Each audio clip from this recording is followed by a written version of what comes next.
We have new details tonight about the plane crash that killed former Alberta Premier and Federal Cabinet Minister Jim Prentice and 3 others. They perished late Thursday when their small plane went down shortly after takeoff from Kelowna, BC. Tonight, investigators revealed what they've learned so far. More from CTV's Jeremy Thompson.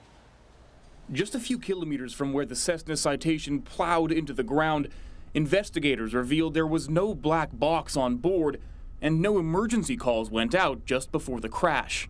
The initial examination suggests the aircraft was destroyed from high deceleration forces after a vertical descent.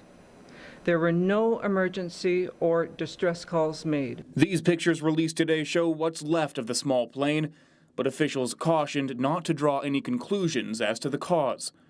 There are often many factors that can contribute to an accident. As the investigation into the crash continues, so too does the grieving in Alberta. It's not a time to be partisan at all. It's just time to, reflect on the man and what he did for Alberta, because he was a public servant. Books of condolence set up in the legislature encourage members of the public to write messages of support for the Prentice family. To Karen and the family, yes, we feel so sad for your loss, our loss, and we're there with you.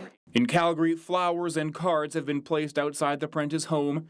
Reaction to the crash is rippling right across the country, affecting people here in Alberta, but also where Prentice was born, in Timmins, Ontario. I know the rest of Canada says this is the Premier of Alberta, former Premier of Alberta that we've lost, but up here this is a guy from Timmins that we've lost, and he did well in life. 3 others died in the crash.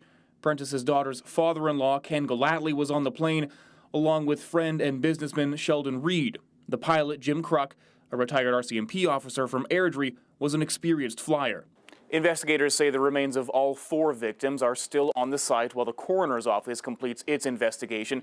No details on a funeral service for Jim Prentice have been released. Jeremy Thompson, CTV News, Edmonton.